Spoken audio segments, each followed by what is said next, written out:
Sir ఇప్పుడు మీకు రేవంత్ రెడ్డి గారు ఆల్రెడీ మీరు కలవడం జరిగింది. ఆయన గెలిచిన తర్వాత కొద్ది సన్నిహితులు కూడా మీకు.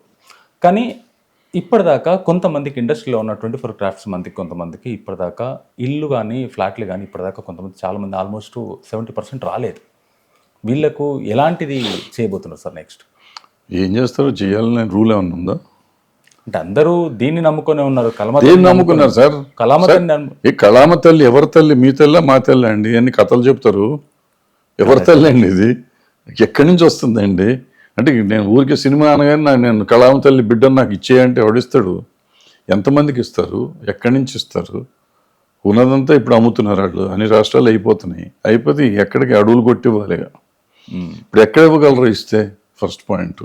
సెకండ్ పాయింట్, ఇదే కాదు మనకి కానీ జర్నలిస్టులకు కానీ ఎమ్మెల్యేలకు కానీ ఇవన్నీ ఇవ్వటం అనేది కరెక్ట్ కాదు. ఇస్తే సబ్సిడైజ్ చేయండి, కొంతమందికి వాళ్ళు చేసుకునే దానికి ఇవ్వండి. ఏమవుతుంది ఇప్పుడు?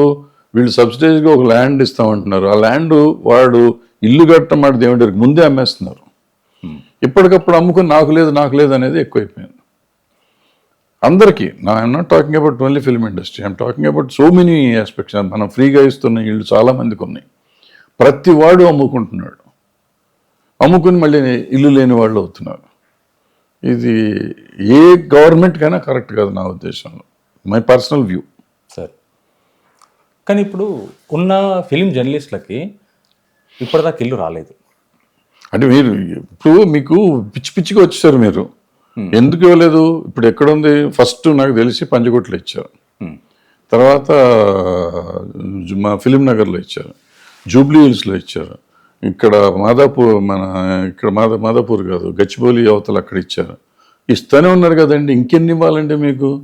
సరే ఎన్ని ఇచ్చినా చాలు. అంటే ఇవాళ ఏమైంది? మీడియా, ఎవరు మీడియా? ఎన్ని వేల మందికి ఇవ్వాలి? మీకు ఇవాళ మీడియాకి ఇవ్వాలనుకుంటే నాకు తెలిసి హైదరాబాద్ సిటీలోనే ఒక 10,000 మందికి ఇవ్వాల్సి వస్తుంది. అంటే ఇప్పుడు కంప్లీట్ ఇప్పుడు మీరు సీనియర్ నాకు ఇవ్వాలి, ఆయనకి వద్దా? మీకు ఇవ్వాలి కాబట్టి ఆయనకి, మీకు గెడ్డం నడిచింది, ఆయన గెడ్డం లేదు కాబట్టి ఆయనకి వద్దు, మీకు ఇవ్వాలి. అందరికి ఇవ్వాలంటే 10,000 మందికి ఇవ్వాలి. మొత్తం స్టేట్ అంతా ఇవ్వాలంటే 1,00,000 మందికి ఇవ్వాలి. అన్ని ఛానళ్ళు వచ్చినాయి. 1,00,000 మందికి ఇల్లు ఇచ్చే కెపాసిటీ గవర్నమెంట్కి ఉంటుందా? ఈ గవర్నమెంట్ కదా, anywhere in the state, any state. ఎందుకులే సార్, గవర్నమెంట్ అనుకుంటే ఏదైనా సాధ్యమే కదా. ఏదైనా ఒక అడిగిన కొట్టి ఇచ్చేద్దాం, ఏమని తీసేసుకోండి.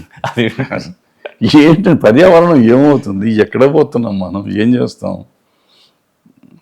అది కాకుండా నేను ఇందాక చెప్పిన ప్రాబ్లం అమ్ముకుని వెళ్ళిపోవటమే కదా.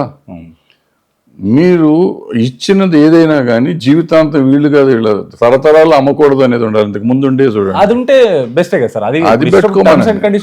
అది పెట్టి చేస్తే అది కూడా ఇప్పుడు మళ్ళీ మార్చాం కదా ఈ మధ్య. అంతకు ముందు ఉండి పట్టాదారు ఏదో ఉండేది కదా, పట్టా ల్యాండ్ ఏదో ల్యాండ్ ఉండేది, లావణి పట్టా అమ్మకూడదు. ఇప్పుడు లావణి పట్టా తీసి అమ్ముకుంటున్నారు. సో ఇట్లా ఏదో ఉండాలి. ఉంటే ఏమవుతుంది మనకి? దానికోసం వెయిట్ చేయటం, వచ్చి రాగానే అమ్మేయటం. అఫ్కోర్స్ వాళ్ళ కష్టాలు వాళ్ళవి, ఆకలి మీద ఉంటారు. అవసరం, పిల్లల పెళ్ళిళ్ళు, చదువులో, ఇంకోటో అప్పులు, రకరకాల సమస్యలు ఉంటే లేవని నేను అన్నాను. సో దాని అన్నిటికీ చేయాలనేటప్పుడు అమ్ముకుంటున్నారు. సో రైటా తప్ప అంటే రైటు తప్పు రకంగా, అవసరం ఉన్నవాడికి రైటు, నాలాంటి అవసరం లేనివాడికి తప్పు. సార్ ఇప్పుడు ఫిలిం ఇండస్ట్రీకి వచ్చి మేము కొత్తగా చేద్దాము, మాకు ఒక ఆపర్చునిటీ ఇవ్వండి అని సోర్స్ కోసం వెతుకుతుంటే వాళ్ళకు ఎక్కడ సోర్స్ దొరకట్లేదు. ఏం సోర్స్ కావాలి మీకు? అంటే ఒక సినిమా నా దగ్గర స్టోరీ ఉంది, ఆర్టిస్ట్ చెయ్యం, నాకేం తీటండి మీ స్టోరీ తీసుకోవాల్సిన అవసరం నాకేంటి? నా కథ ఉందండి, మీ కథ నాకు నచ్చాలి కదా. డబ్బులు ఎందుకు వింటలేదండి? మీరు టార్చర్ పెడుతున్నారు, మీకు తెలియదేమో. నా పని నేను తీనని తెలిసి కూడా నాకు చెప్పేవాళ్ళు కూడా ఉన్నారు, వింటున్నా నేను. ఒక్కొక్కళ్ళు ఇవాళ ప్రతి ప్రొడ్యూసర్, ప్రతి డైరెక్టర్ కథలు రోజుకు 1-2 వింటారు. వాళ్ళ టార్చర్ చెప్తే వాళ్ళు గుండె ఆ రోజు రాత్రి ఆడి మందు తాగి చచ్చిపోవాలి, అంతంత బ్యాడ్ కథలు చెప్తున్నారు. అంటే స్టోరీ రాసే వాళ్ళ దమ్ము లేదంటారు. చాలా చోట్ల దమ్ము లేదు. ఉన్నాయి 1-2 కథలు మంచి రావచ్చు, వచ్చిన కథలు వస్తున్నాయి కదా. సో అంటే ప్రతి వాళ్ళకి ఏమైపోయిందంటే, నేను కథ రాసేసి ఎందుకు వినాలి అసలు? First you have no right to ask me to hear the story, first point. So వింటాము, కొంత ఏదో చూసి ముఖం చూసి నమ్మకంగానో, లేకపోతే నువ్వు చెప్పిన పాయింట్ నచ్చో వింటాం.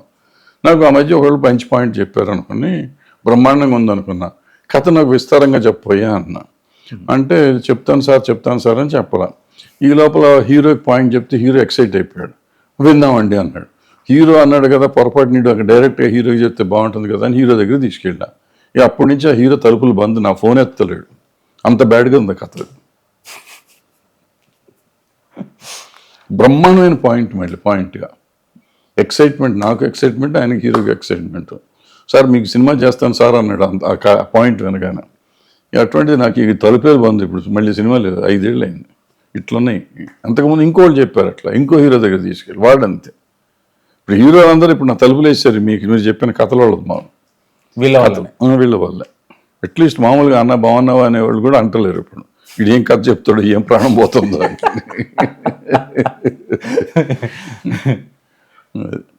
అంటే ఇప్పుడు స్టోరీ నేరేషన్ విషయంలో తీసుకున్నట్టయితే సినాప్సిస్ అయినా సరే కొత్త వాళ్ళకి దానిపైన గ్రిప్ లేకుండా వచ్చి ఎదుటి వాళ్ళని, ఇప్పుడు మీలాంటి వాళ్ళని ఇబ్బంది పెట్టడమే వీటన్నిటి కారణం అంటారా?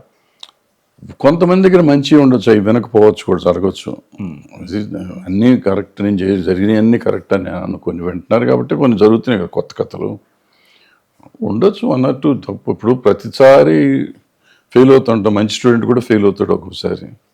అట్లాగే ఇది కూడా జరుగుతుంది, 1 or 2 జరుగుతాయి కానీ, బట్ మెజారిటీ తప్పు ఉంది. మంచి రైటర్ లేరు మనకి ఇండస్ట్రీలో, దొరకట్లేదు కొత్త వాళ్ళలో కూడా. సార్, నేను మీ దగ్గరికి ఇంటర్వ్యూకి వస్తున్నా అంటే నన్ను చాలామంది ఫ్యాన్స్ అడుగుమన్న విషయం ఏంటంటే, తమ్మారెడ్డి భరద్వాజ గారు ఇప్పటిదాకా డిప్యూటీ సీఎం అయిన పవన్ కళ్యాణ్ గారిని ఎందుకు కలవలేదు? One of the main reason ఏంటి? ఎందుకు కలవాలి అంటే ఇండస్ట్రీ వాళ్ళందరూ కలిసారు, కానీ ఒక పెద్ద ఎవరు కలిసారు? చాలా మంది వెళ్ళి కలిసారు కదా సార్. వాళ్ళకి అవసరం కలిసారు. అందరూ ప్రొడ్యూసర్లు, అందరూ వెళ్ళిన వాళ్ళంతా వాళ్ళ సినిమాలు రన్నింగ్లో ఉన్నాయి. ఆయనతో సినిమాలు రన్నింగ్లో ఉన్న వాళ్ళంతా వెళ్ళారు. వాళ్ళు ఆగిపోయి ఉన్నాయి సినిమాలు, వెళ్ళారు. దాని ప్రొడ్యూసర్లు, డైరెక్టర్లు వెళ్ళారు. వెళ్ళొచ్చు, తప్పేం లేదు. డిప్యూటీ సీఎం మన ఇండస్ట్రీ మనిషి వెళ్ళొచ్చు, నేను కూడా వెళ్ళొచ్చు, వెళ్ళకూడదని రూల్ ఏం లేదు. బట్ నేనుగా వెళ్ళి వాళ్ళ పిఏని ఎత్తుక్కొని, పిఏ నెంబర్ పట్టుకొని అపాయింట్మెంట్ అడిగి వెళ్ళటం నాకు ఇష్టం లేదు. గ్రూప్గా వెళ్ళేటప్పుడు వాళ్ళు మాకు ఇంతకుముందు సిస్టమ్ ఏంటంటే, ఛాంబర్ వాళ్ళు ఇన్ఫామ్ చేస్తారు మనం అందరం వెళ్తాం రమ్మని. వాళ్ళు ఇన్ఫామ్ చేయలేదు. ప్రాబ్లీ ఛాంబర్ వెళ్ళిందో లేదో నాకు తెలియదు. సో వాళ్ళు ఎవరిని ఇన్ఫామ్ చేస్తే కలిసి వెళ్ళేవాడిని. నాకు సపరేట్గా ఎవరు ఇన్ఫామ్ చేయలేదు.